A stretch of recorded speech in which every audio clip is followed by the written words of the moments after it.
Hey, hello everyone. Thank you, Hashkey, for inviting us. Great to be here.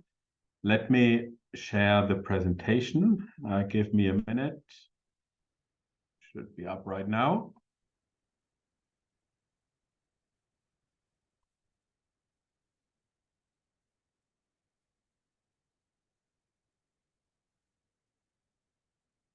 Okay, let me get started. So hello everyone again.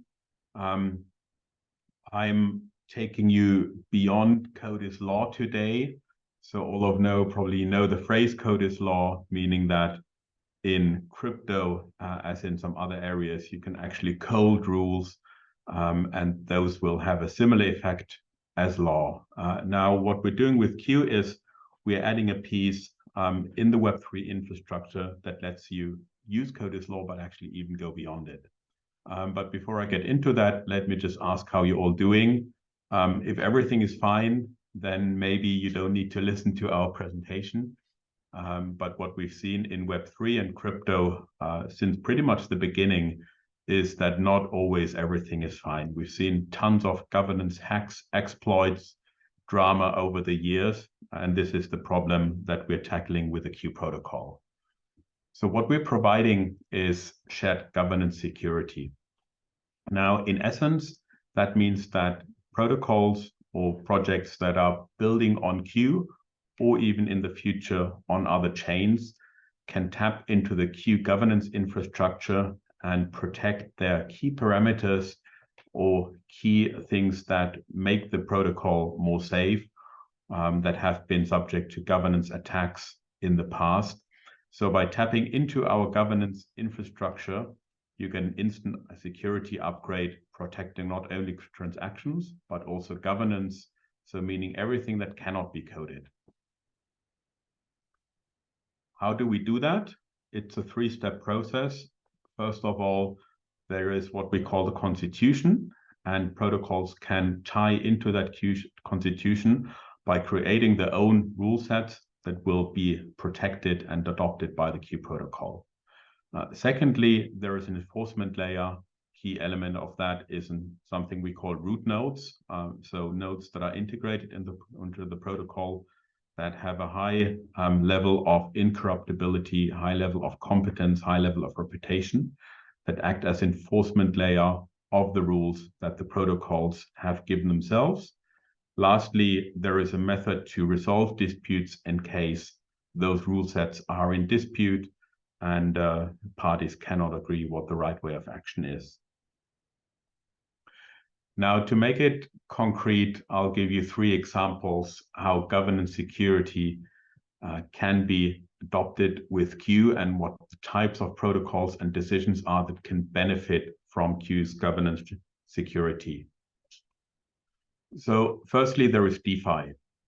So most, if not all, DeFi protocols today do rely on some element of governance, meaning that key parameters of the protocols are set by protocol governance. This is often done by token holder voting or by multi-sig master keys, so very few people controlling security critical parameters.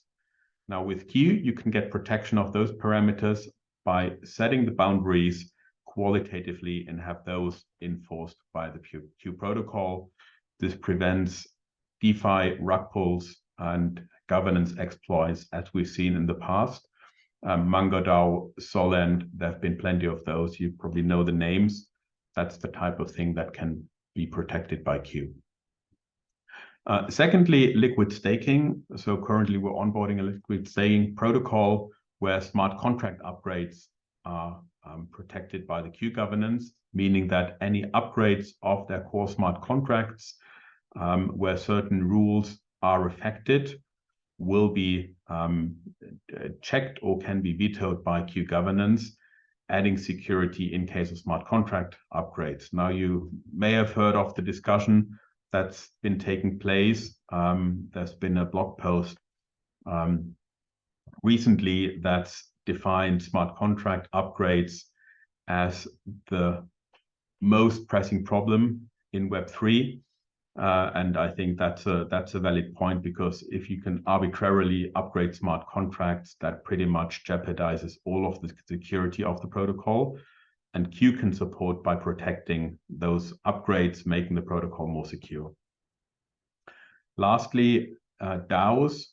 What we do offer is constitution protection of DAOs. So if there is a DAO with certain rules, again, anything that cannot be coded, that can be protected via the Q constitution being integrated into our governance framework. And thereby certain rules, certain values of the community that you can define for yourself, they can be protected effectively. All of that is done in a fully decentralized way. So also the regulatory burden of centralization can be eased or protected against if you use Q for shared governance security. Now, very concretely, how can you integrate with Q? A first good way to start is to head to q-dao.tools, where we have an easy-to-use onboarding tool.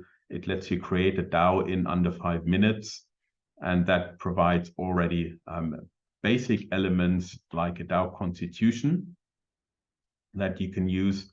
Now, that's the first step. For some, that will be enough, but also if you want to integrate more deeply and get more bespoke solutions that really are custom made for the protocol that you're working with or supporting, then simply get in touch, Nicholas or myself, or head over to q.org, our website.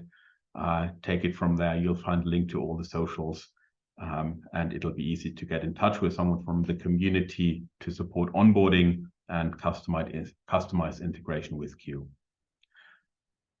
Lastly, what are we looking for? 2 things. Firstly, use cases on Q. We're growing fast. We have started going to market this year. There are currently 10 protocols that are deeply integrating into Q. If you're interested in shared governance security, if that is something that your protocol or project could benefit from, get in touch. Secondly, we're also fundraising for further growth.